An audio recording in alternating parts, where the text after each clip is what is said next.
Hola, ¿qué tal? Esta es la clase número 14 de Filosofía y Educación. Vamos a trabajar ahora, después de haber pasado por los textos de Foucault, con un filósofo francés muy importante también de la segunda mitad del siglo XX, Gilles Deleuze. No lo voy a pronunciar bien, para la gente de inglés, perdónenme, pero mi francés es cero. Se escribe Deleuze. Deleuze nació en 1925, murió en 1995. Es uno de los filósofos franceses más importantes, sin dudas, del siglo XX. Gran filósofo de toda la historia de la filosofía. Es realmente complejo de leer, no es un autor sencillo. Lo podríamos llamar un filósofo de la diferencia, ¿no? De la multiplicidad. Quizás el aporte más conocido o relevante o subrayado de Deleuze es justamente el de haber puesto la multiplicidad, la diferencia, en el centro de escena del pensamiento filosófico contra la tradición más basada en el tema de la identidad. La diferencia, de hecho, pasa a ser como el aspecto central de la ontología, ¿no? Del pensamiento más profundo de Gilles Deleuze. Ha publicado libros muy importantes, Diferencia y Repetición, por ejemplo, de 1968, justo cuando sucede el Mayo francés, y después dos libros que han sido muy influyentes, que publicó con Félix Guattari, El Antiedipo y Mil Mesetas, ¿no? Que es sobre el capitalismo y la esquizofrenia en la década del 70 y del 80. Deleuze ha tenido mucha influencia en todo lo que es movimientos sociales, incluso acá en Argentina, pero también en otros lugares, básicamente por una idea que se expandió mucho, que es la idea de rizoma. Rizoma difiere, digamos, del modelo de raíz o de árbol, porque básicamente tiene como un crecimiento, un desarrollo, una propagación asistemática, no jerárquica, sin un centro, y establece una suerte de continuidad entre raíz, tallo y rama, ¿no? Es organicista en ese sentido. De modo que cualquier punto se conecta con cualquier otro punto, y así, ¿no?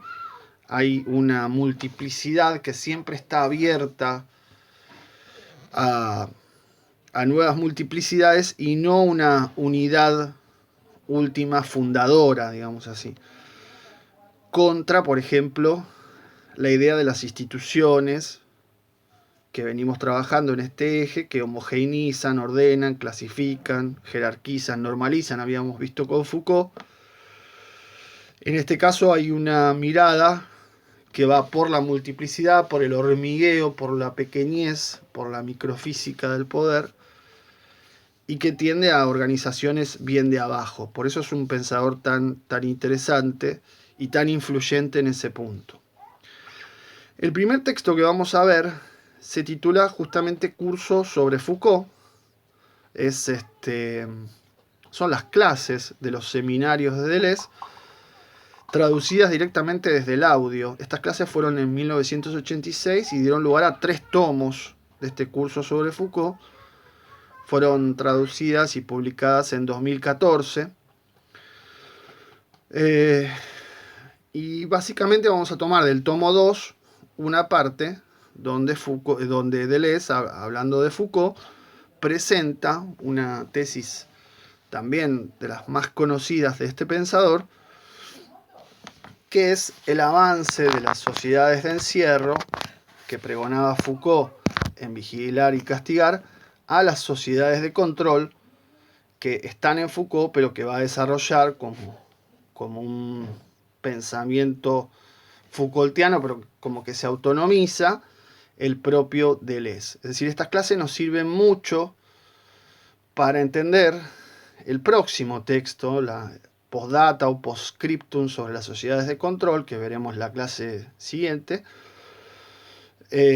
básicamente porque es como una clase del propio Deleuze justamente sobre ese tema. Entonces es por lo menos un poco más entendible, un poco menos cerrado, quizás en algún punto redundante con el otro texto, pero no importa, nos va a servir para que el otro texto sea mucho más aprovechable, rico, entendible y demás.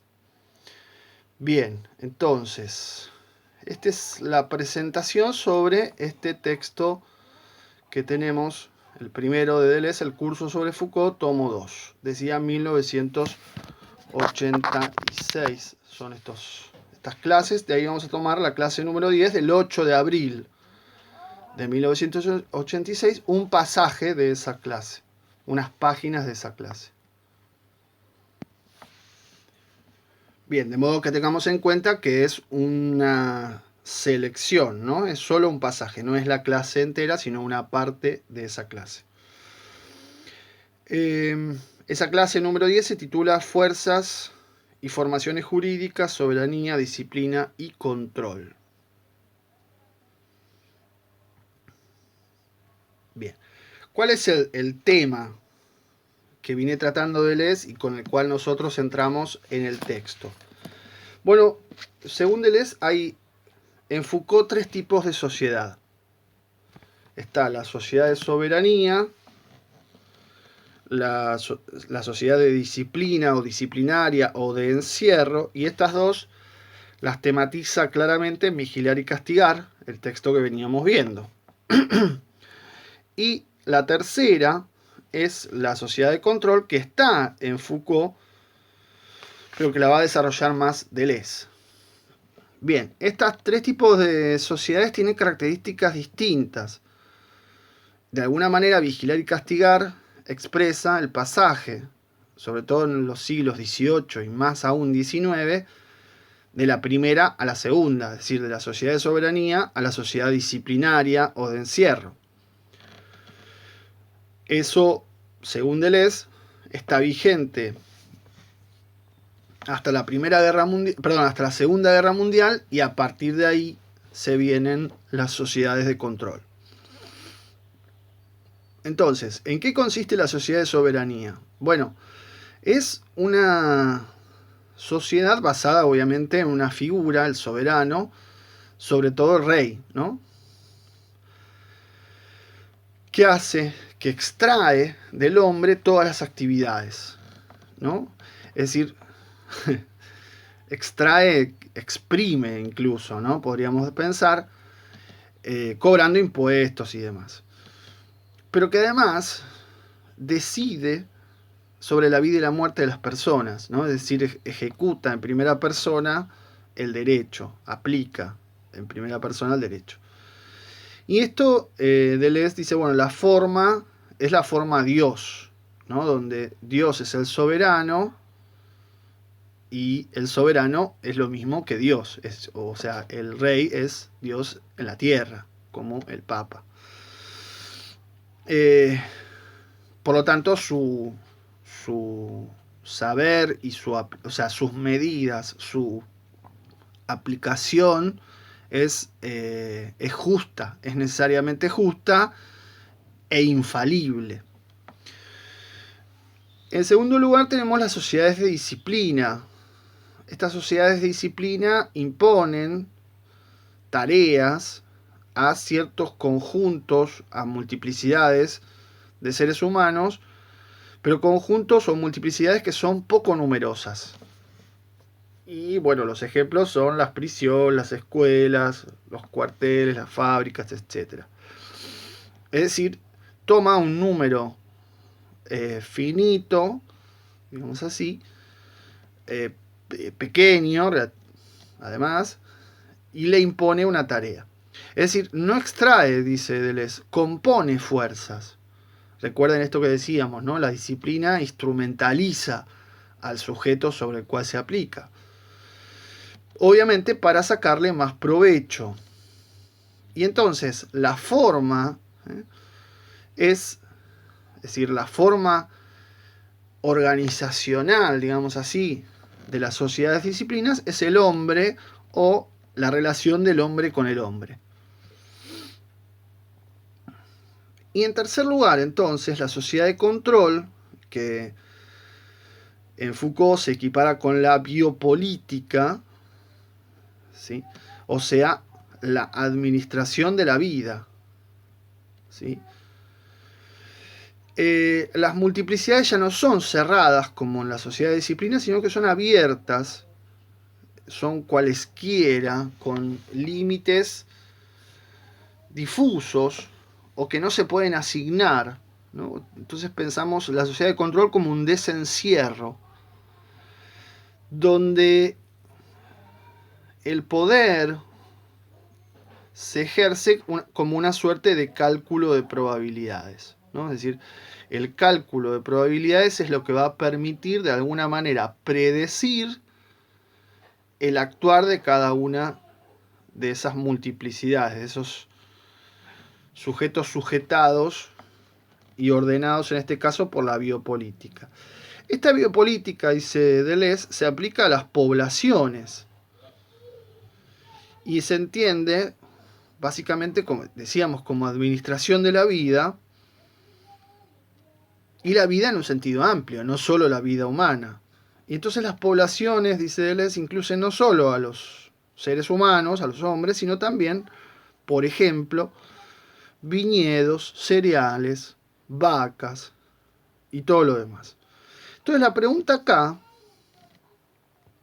es, ¿quién es el sujeto de derecho, digamos así? O cuál es la forma de esta tercera sociedad, la sociedad de control. Esta es una pregunta que Deleuze se formula en el texto y va a tardar unas páginas o un tiempo, digamos, de la clase en responderla. Así que esa pregunta va a quedar en suspenso. ¿Cuál es la forma correspondiente a la sociedad de control?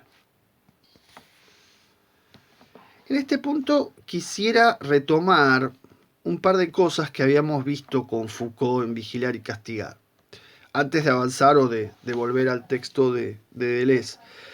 Recuerden que Foucault decía en uno de los últimos pasajes que veíamos que el modelo panóptico estaba destinado a difundirse en el cuerpo social. Esto, o sea, y aprobarse como un modelo de tecnología política generalizable a toda la sociedad. ¿Qué quiere decir eso? Que el formato del panóptico en la escuela, en la fábrica, en la cárcel, en el psiquiátrico, lo que sea, es un formato chiquito. Es un formato chiquito. La idea de ese formato era pensarlo para toda la sociedad. Y ahí es donde hay que volver sobre un punto anterior a este, que Foucault insiste mucho y también lo señalamos en la clase anterior, que es que el panóptico es mucho más eficaz y mucho más económico que el modelo de ciudad pestada. Porque ¿cuál era el problema de la ciudad pestada? Que era muy costoso y que además era muy violento y solo podía durar un tiempo. No podía hacerse permanente. Pero ahora podríamos hacer el ejercicio al revés y pensar que justamente esas sociedades pequeñas encerradas en un punto fijo es la limitación propia del panóptico. La cuestión es si esas sociedades pequeñas encerradas son suficientemente adiestradas o domesticadas como para que su salir de la prisión, su salir de la celda sea una secuencia de acciones previsibles, calculables con probabilidad, entonces resulta que podríamos desencerrar las conductas y efectivamente tener un modelo social de tecnología política, que es lo que quería Foucault. Bueno, ese desencerrar las conductas, pero al mismo tiempo ver cómo se cumplen determinadas acciones que son completamente previsibles, ¿no? Y acá pongo siempre el mismo ejemplo. Si uno pudiera mirar un día en la vida de uno, bueno, ahora vería que no se mueve mucho, pero en el movimiento, digo ahora porque estamos en pandemia, en cuarentena, pero el movimiento habitual es más o menos siempre el mismo, ¿no? O sea, yo cruzo la calle más o menos en la misma esquina, en el mismo lugar, hago siempre el mismo recorrido pudiendo hacer otro.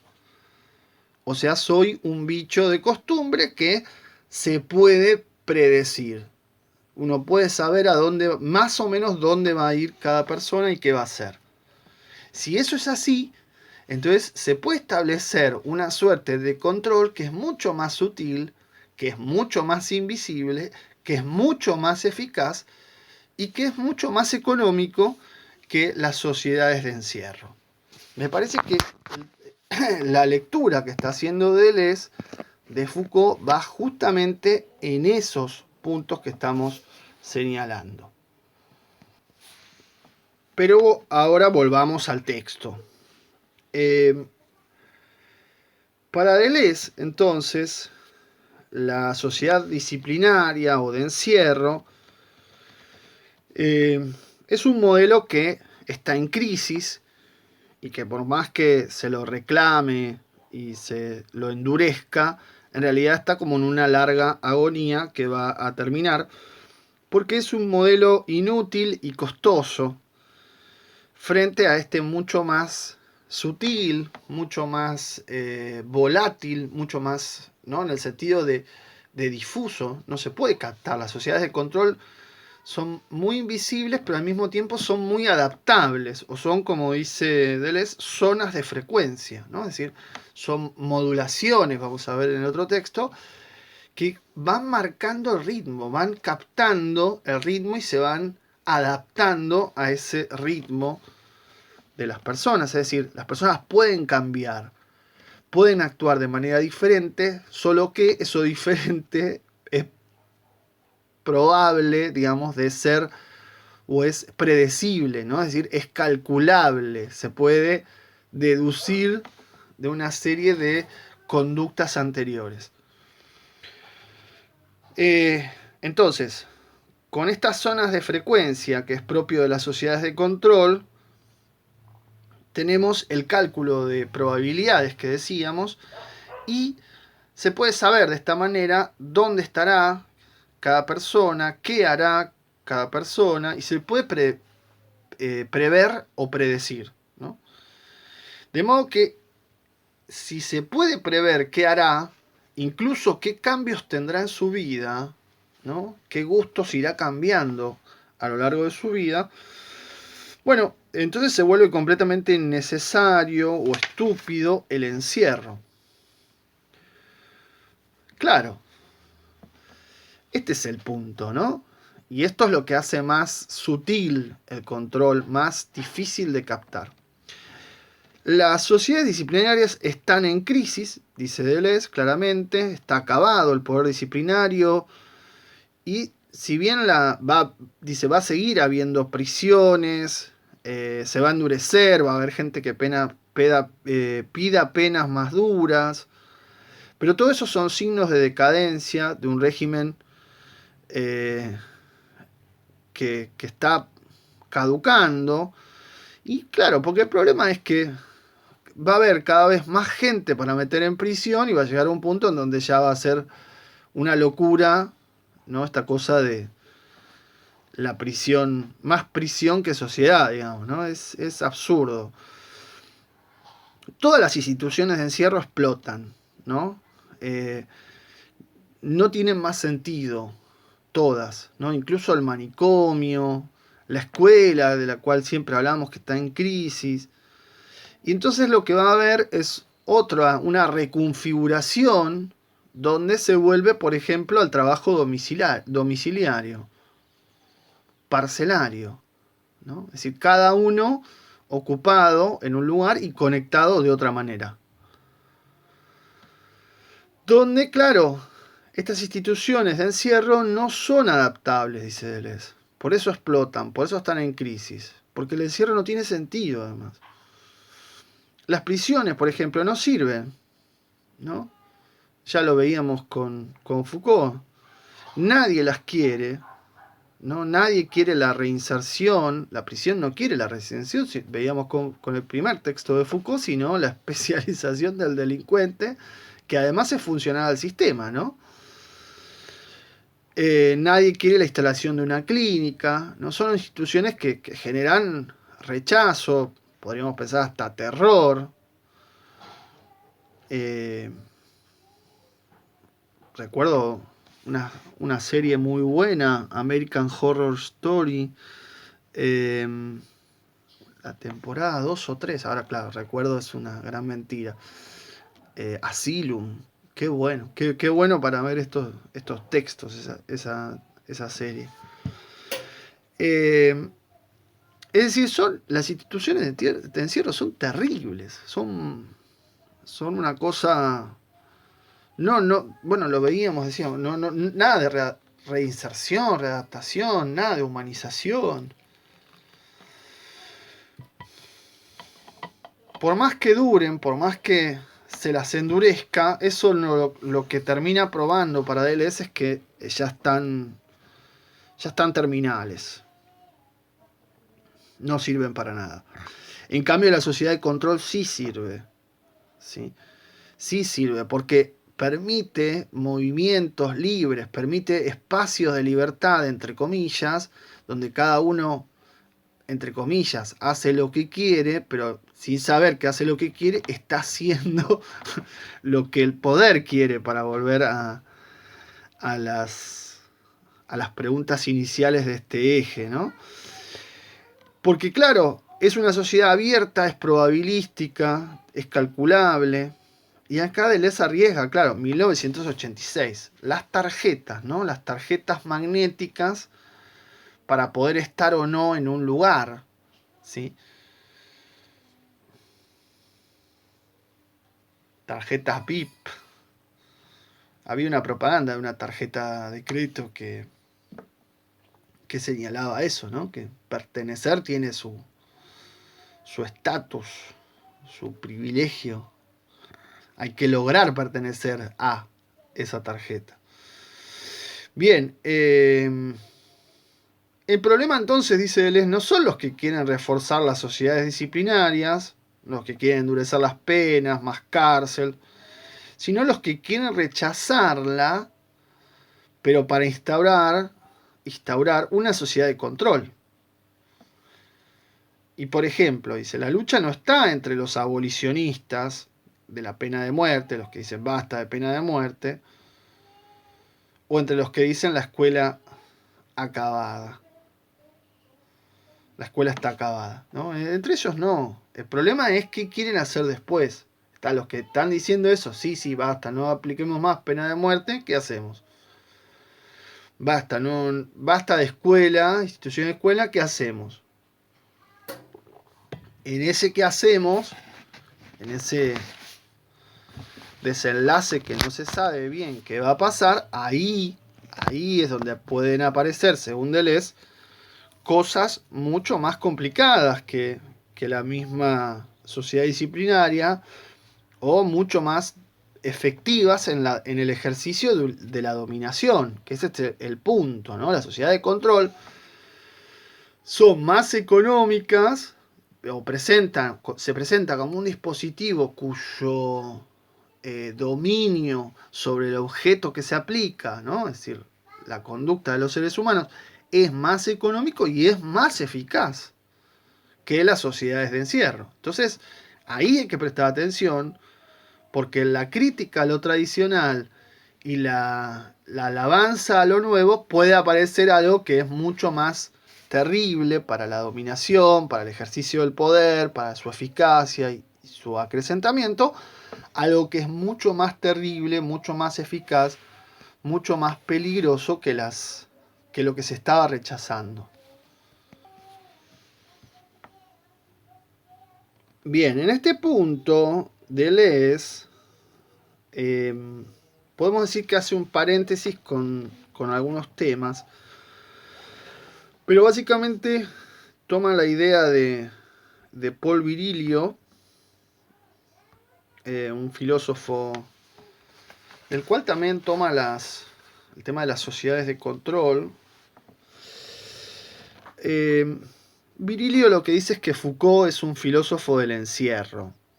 Y Deleuze dice, no es así, con este estilo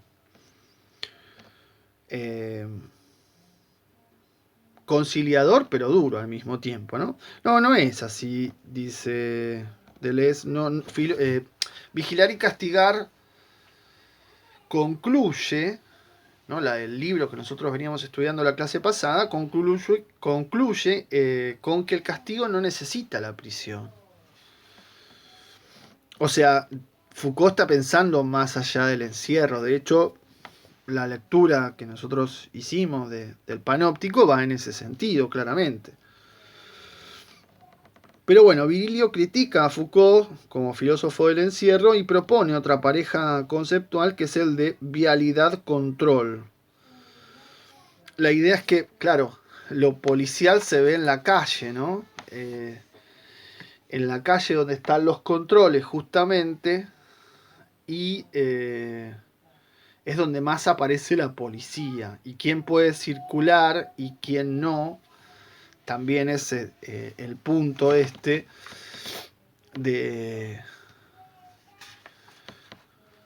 pensar cómo esas conductas se desencierran, o sea, se liberan, son abiertas, no están guardadas en un lugar, pero al mismo tiempo se controla quién puede circular y quién no.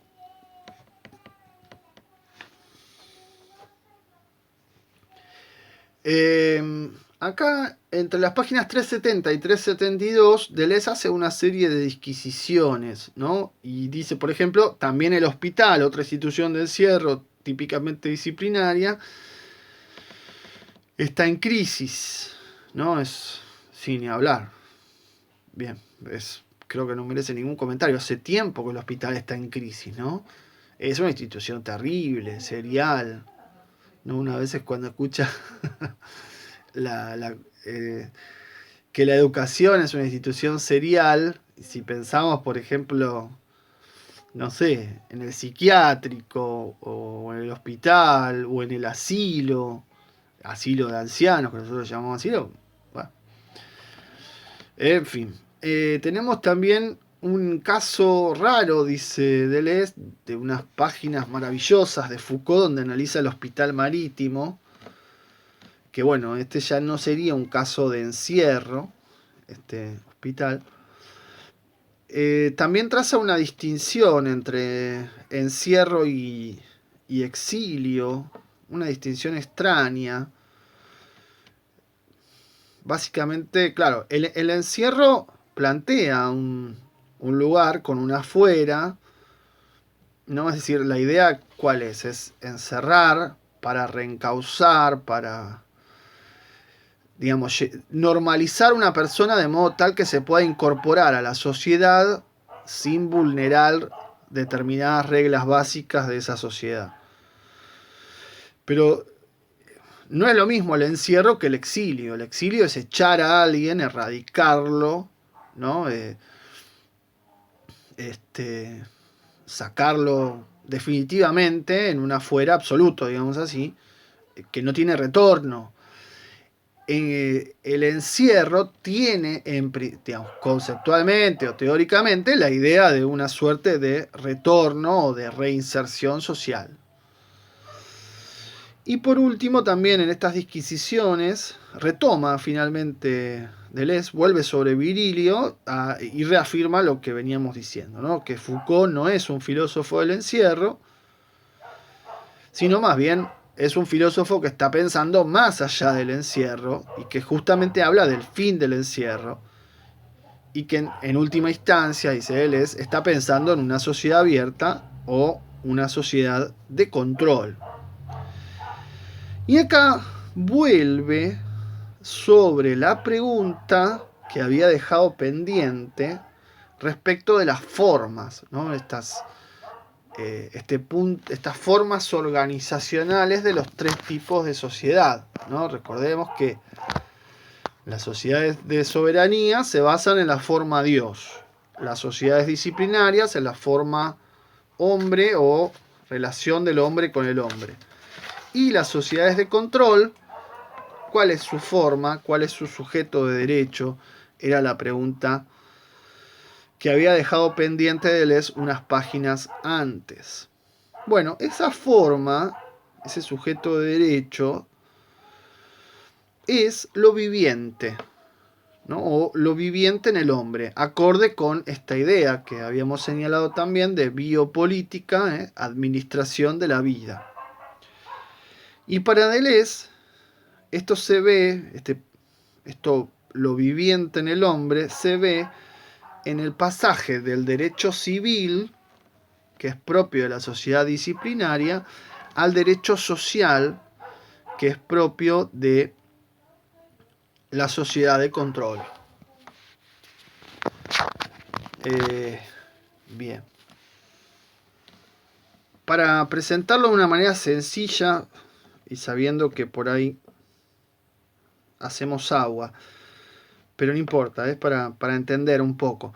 El derecho civil es como la relación entre privados, ¿no? Es una relación parte-parte, individuo-individuo, persona-persona. Es como un contrato entre dos particulares. Entonces no hay poblaciones ahí. Hay dos partes que se ponen de acuerdo, ¿sí? No hay terceros. O el tercero que aparece es como un entrometido, digamos así, para la mirada de esta figura. Por eso decíamos que esto es propio de las sociedades disciplinarias, ¿no? Donde hay una relación parte-parte. El derecho social es más una mirada corporativa o global, es decir, que incluye a un conjunto de particulares, no a uno. Y acá efectivamente hay un tercero, dice Deleuze. Y pone tres ejemplos. Hay un tercero que interviene claramente. El primer ejemplo que pone es el de la huelga, ¿no? La huelga claramente no es un contrato, ¿no? No es entre particulares. Más bien es la reacción a derechos vulnerados, digamos así, del lado de una parte frente a otra parte, ¿no? La huelga generalmente la hacen los trabajadores. Claro, porque los empresarios viven de vagancia, así que no necesitan hacer huelga.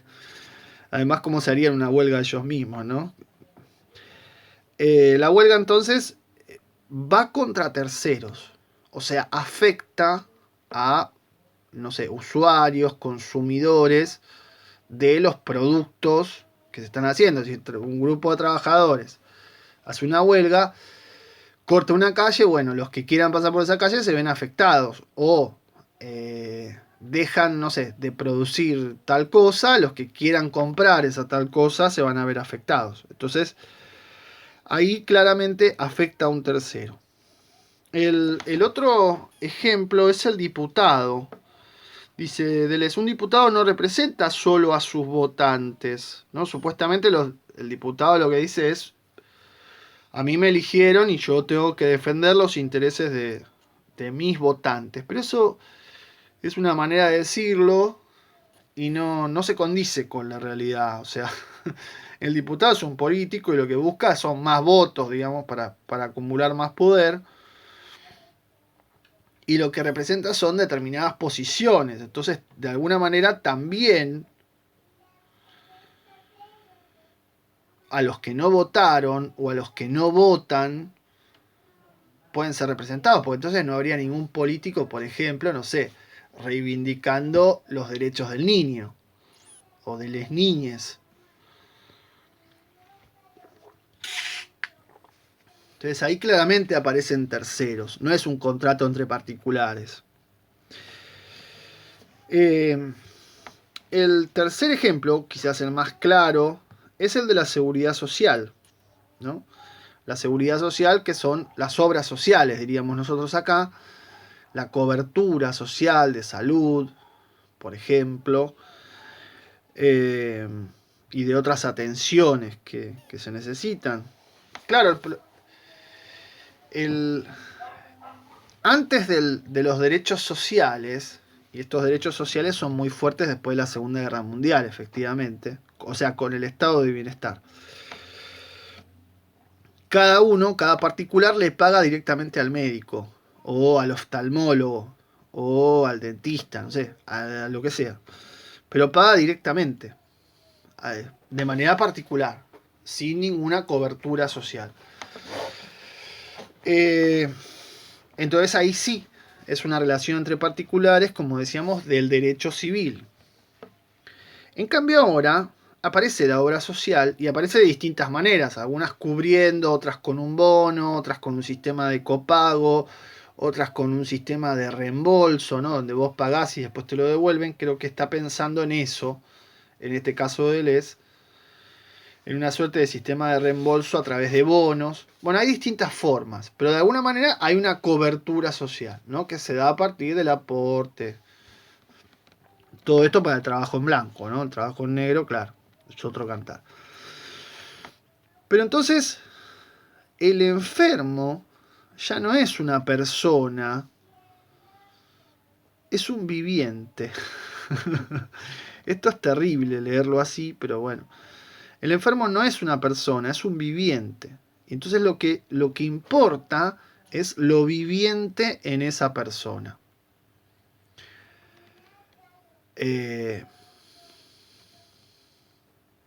Claro, ahí hay un punto difícil, ¿eh? Difícil.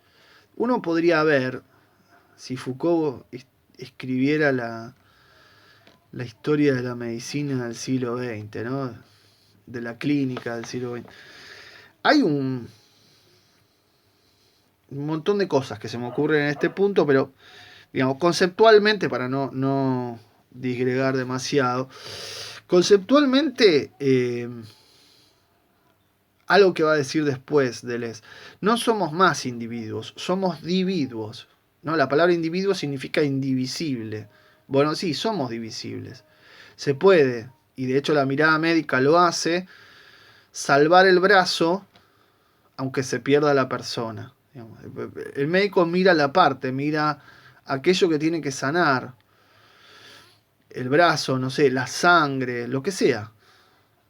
Aunque el riesgo, aunque no vea el cuerpo, digamos, ¿no? Puede dividir y atender la enfermedad por separado, aunque eso implique consecuencias para el resto. Hay una frase en inglés que alguna vez la había conseguido, pero obviamente ese papelito se perdió, que es algo así como que no se te vaya el bebé con el agua de la bañera adentro, ¿no? Bueno, acá pasa algo por el estilo, ¿no? El hecho de solo ver una parte hace que se te pierda el todo, y en realidad entonces lo que se ve es lo viviente y no la persona.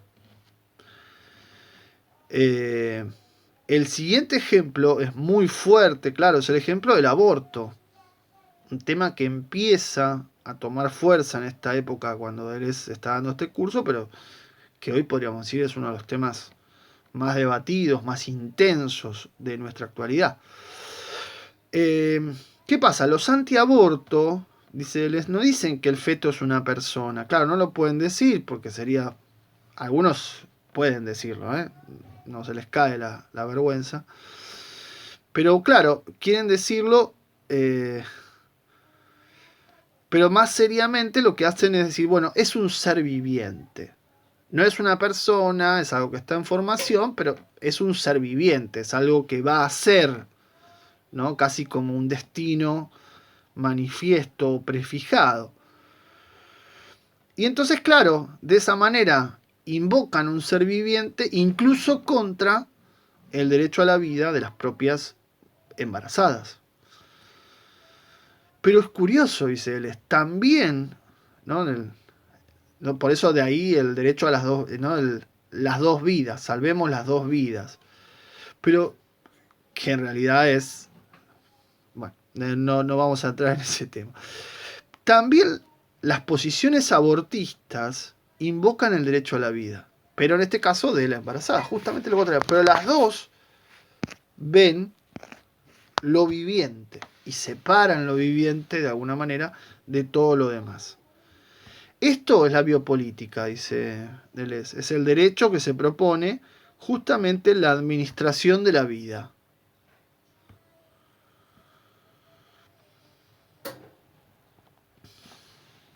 Un último punto que aparece en este texto, después de los derechos sociales, es un ejemplo muy claro de las sociedades de control. Un ejemplo histórico, podríamos decir, de las sociedades de control. Y Deleuze lo presenta así, ¿no? La abolición de la pena de muerte ocurrió justo en la misma época de los grandes genocidios. ¿No? Es curioso esto, ¿no? Se termina la pena de muerte.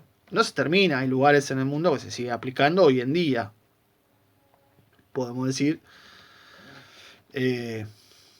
casi 100 años después, bueno, un poco menos de 100 años después, se sigue aplicando la pena de muerte en muchos lugares.